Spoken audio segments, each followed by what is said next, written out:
చైత్ర అంటూ వాళ్ళ అక్క వైశాఖ ఈరోజు సండే కదా ఏమైనా ప్లాన్ చేద్దామా అంది.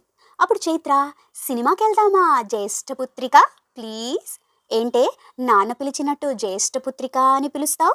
జస్ట్ ఫర్ ఫన్ అక్క. ఇంతకీ ఎందుకు అలా పిలుస్తారు?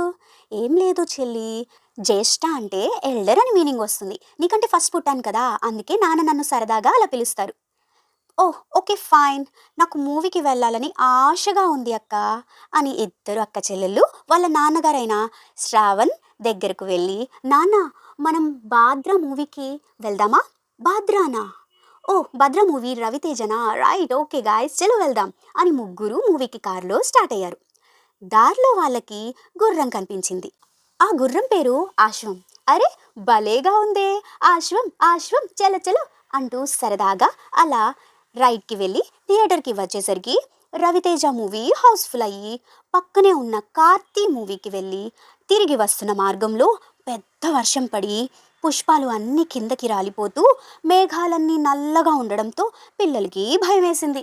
ఏమీ కాదు పిల్లలు, అర్జున ఫాల్గుణ అర్జున ఫాల్గుణ అనుకోండి అని చక్కగా సేఫ్గా ఇంటికి వచ్చేశారు ముగ్గురు.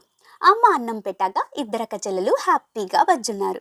యాక్చువల్గా నాకు తెలిసి ఈ స్టోరీ పిల్లలకి కాదు పెద్దవాళ్ళకి కూడా యూజ్ అవుతుంది అనుకుంటున్నా, నా లాంటి వాళ్ళకి ముఖ్యంగా. యాక్చువల్గా తెలుగు మాసాలంటే నేను చాలా వీక్. ఎవరో మొన్న అడిగితే ఇది ఏ మాసం నెక్స్ట్ ఏ మాసం వస్తుందో నాకు గుర్తులేదు అన్నాను. అప్పుడు అనిపించింది ఎలాగైనా దీనికి కూడా ఒక స్టోరీ చేయాలి అని. ఈ ఆలోచన వచ్చింది. ఎలా ఉంది?